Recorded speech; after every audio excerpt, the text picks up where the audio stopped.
Bonjour, je suis Jean-Marc Pallon, directeur général d'OTC Asset Management. OTC Asset Management est une société de gestion agréée par l'AMF. Notre métier, mon métier, consiste à investir dans des entreprises non cotées au travers de fonds communs de placement. Plus concrètement, nous apportons en capital à ces entreprises les moyens financiers qui leur sont nécessaires pour financer leur développement, à pérenniser, voire accélérer leur croissance. Très clairement, notre métier, c'est celui du capital investissement, ou plus particulièrement du capital risque. À ce titre, notre équipe s'est vue décerner cette année le prix de la meilleure équipe de capital risque de l'année, sous le haut patronage du président du Sénat. Nous gérons aujourd'hui près de 250 millions d'euros d'actifs, et cela pour le compte de plus de 25 000 souscripteurs, personnes physiques et institutionnelles, et cela au travers de 6 fonds communs de placement dans l'innovation, avec les gammes OTC Innovation et OTC Entreprise, et un FCPR, OTC Chorus Capital 1. Également, notre information, nous avons à notre capital un actionnaire de référence avec la société de gestion Tocqueville Finance, qui, au-delà de sa participation minoritaire à notre capital, contribue à nos côtés activement à la gestion de nos fonds. J'ai le plaisir de vous annoncer aujourd'hui le lancement de 2 nouveaux produits avec le fonds commun de placement dans l'innovation OTC Entreprise 3 et avec le fonds d'investissement de proximité OTC Chorus 2. Alors, sont attachés à ces produits, à leur souscription, des avantages fiscaux qui sont significatifs, qui sont rigoureusement identiques à la fois pour le FCP et pour le FIP. Alors, il y a un double effet fiscal. Premièrement, tout souscripteur de part va bénéficier d'une réduction d'impôt immédiate sur le revenu sur toute souscription à un FCPI ou un FIP, qui peut atteindre 6 000 euros pour un couple marié dans le cas d'une souscription à un FCPI ou un FIP, qui est ramené à 3 000 euros pour une personne seule. Mais comme ces avantages fiscaux sont cumulables, eh bien en réalité, en cas de souscription à la fois à OTC Entreprise et à la fois à OTC Chorus, vous pouvez bénéficier d'une réduction d'impôt qui est de 12 000 euros pour un couple, qui peut aller jusqu'à ce montant-là, et qui est ramené à 6 000 euros dans le cadre d'une personne seule. Alors, en général, lorsque le législateur octroie un avantage fiscal, il y a souvent une contrepartie. Eh bien, c'est encore le cas ici. Il y a d'abord une contrepartie qui est demandée au porteur de part.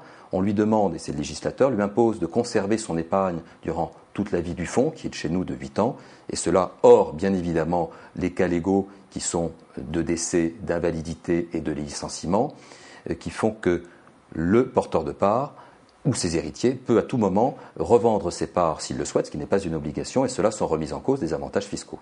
Il y a un deuxième avantage fiscal qui est une exonération totale des plus-values à la revente de ses parts à la fin de la vie du fonds, et cela hors prélèvements sociaux, bien évidemment, CSG, RDS. Il y a une contrepartie qui nous est demandée à nous, gestionnaires. Alors il faut savoir qu'on nous impose un certain nombre de quotas d'investissement. Tout d'abord, 40% du montant des actifs collectés, que ce soit pour le FCP et pour le FIP, peuvent être investis totalement librement. Donc on peut l'investir dans de l'immobilier, dans du monétaire, dans des actions, de l'obligation. La différence va donc se faire sur les 60% restants. Dans le cadre du FCPI, nous sommes tenus d'investir au moins 60% des sommes que nous avons collectées dans des entreprises non cotées ou cotées dès lors qu'elles ont une capitalisation boursière inférieure à 150 millions d'euros, cela en France ou en Europe, dans des entreprises qui ont un caractère innovant.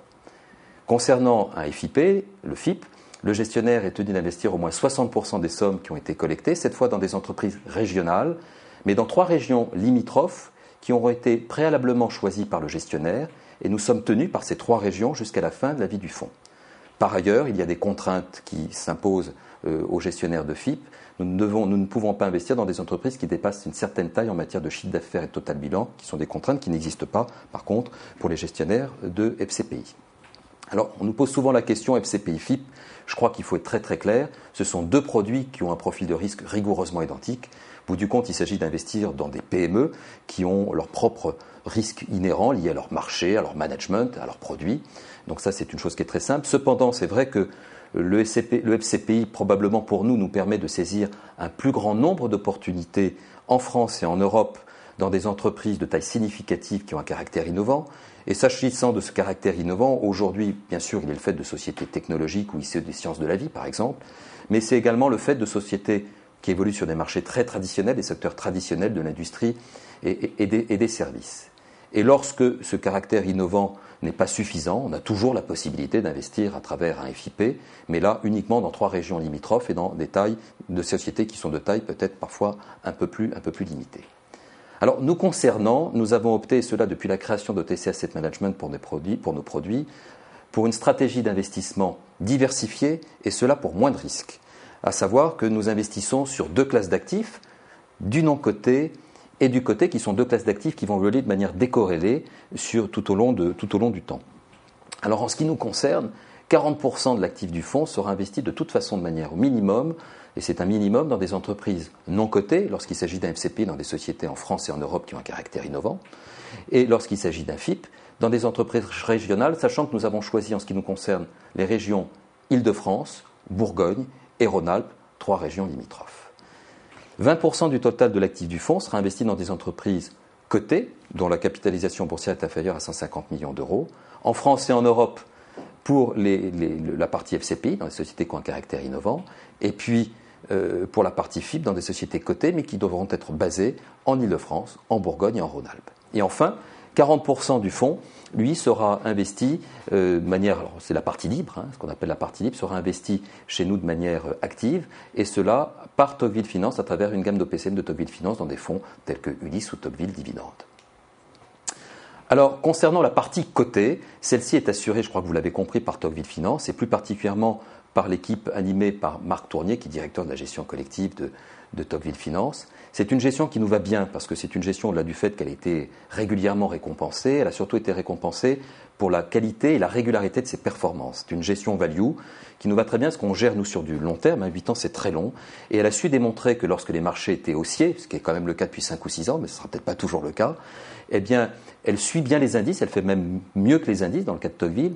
Mais ce qui m'intéresse beaucoup plus, c'est que lorsque les marchés sont baissiers, c'est que c'est une gestion qui a su démontrer qu'elle était très défensive. Et là, elle surperformait de manière significative, je dirais, les indices. Ce qui me va bien, parce qu'il faut être très clair. Nos souscripteurs viennent à nous d'abord et en premier lieu parce qu'il y a un avantage fiscal, nous en avons conscience, mais nous gérons d'abord un produit d'épargne et nos clients veulent absolument récupérer le capital initialement investi indépendamment des avantages fiscaux, mais ils veulent aussi avoir un rendement sur cet investissement qui soit cohérent compte tenu de l'immobilisation des fonds. Au niveau de l'équipe de non-cotés, nous sommes aujourd'hui 13 professionnels avec des profils qui sont très complémentaires, volontairement complémentaires, tant au regard des formations, des expériences professionnelles et des âges, mais également, ce qui est un point très important et qui est un souhait de ma part, c'est que tous les directeurs de participation ont tous, et j'en fais partie, nous avons tous une expérience de direction au sein d'une entreprise et donc plusieurs expériences au management opérationnel au sein d'une PME. Par ailleurs, ce qui est un point important, c'est que nous avons eu un certain nombre de nouveaux arrivés au sein de notre équipe, au nombre de 5 au cours des 12 derniers mois. On a toujours renforcé nos équipes chaque année depuis que nous existons et ça me semble être très important aujourd'hui, toujours pour assurer une qualité de gestion, mais également pour pouvoir accompagner le plus grand nombre d'entrepreneurs. Donc ça, c'est essentiel. Et puis j'ai quand même envie de le dire parce que c'est important, parce que on le ressent comme tel. Nous avons un vrai plaisir à faire ce travail tous ensemble, c'est un travail d'équipe. On s'inscrit réellement sur la durée, c'est un métier qui est passionnant. Et la moitié d'entre nous sommes aujourd'hui actionnaires au capital de TC Asset Management. Et puis pour les derniers arrivants, il faudra peut-être être encore un peu plus patient.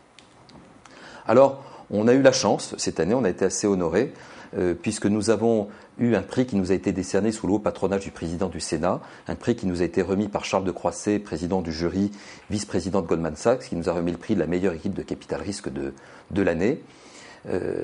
On a été également première société de gestion indépendante de FCPI en 2006 au regard de la collecte réalisée. On a été également première société de gestion indépendante au classement des sociétés de capital risque françaises les plus actives en montant investi, selon l'indicateur de Chausson Finance. Alors je vous rassure tout de suite, on garde la tête froide, on prend cela pour des signes très encourageants pour la suite. On a beaucoup de choses à faire et on a envie de faire beaucoup de choses. Alors on a parlé de la dimension fiscale de ce produit. Il faut rappeler également, c'est une notion que j'aime bien, qui est importante, c'est aussi un investissement qui est utile, c'est la genèse de ces produits FCPI et FIP. Et tout simplement, en reprenant le cas précis et concret d'OTC Asset Management, mais nous avons investi à ce jour dans plus de 65 PME. Et lorsqu'on regarde ces 65 PME depuis que nous sommes en moyenne en présence dans leur capital, ça fait environ 3 ans, on a constaté que ces entreprises ont vu leur chiffre d'affaires plus que doubler, leur effectif croître de plus de 50%.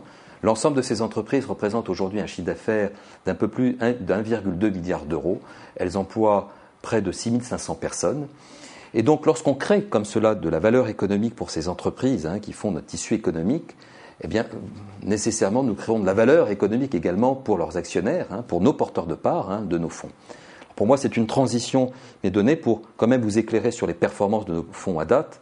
Il faut savoir que nos fonds les plus anciens, qui ont aujourd'hui 3 à 5 années de gestion, ont des performances de l'ordre comprises entre 30 à 50%, et cela bien évidemment indépendamment de l'avantage fiscal initialement acquis, qui correspond à 25% de réduction d'impôt sur le montant total initialement investi, donc qui vient en plus et qui ne tient, que je ne rentre pas en compte dans ces performances bien évidemment. Et puis sur des fonds qui sont plus récents, il faudra nous laisser un petit peu de temps, ce sont des performances qui sont plus proches de la valeur nominale initiale, puisque ce sont des fonds qui sont en cours d'investissement ou qui viennent d'être finis en termes d'investissement, et donc il faudra attendre quelques années pour pouvoir réaliser, surtout sur les participations de notre côté, des sorties, des cessions industrielles et des introductions en bourse pour pouvoir extérioriser des performances. Je vous remercie de votre attention et puis merci de votre confiance.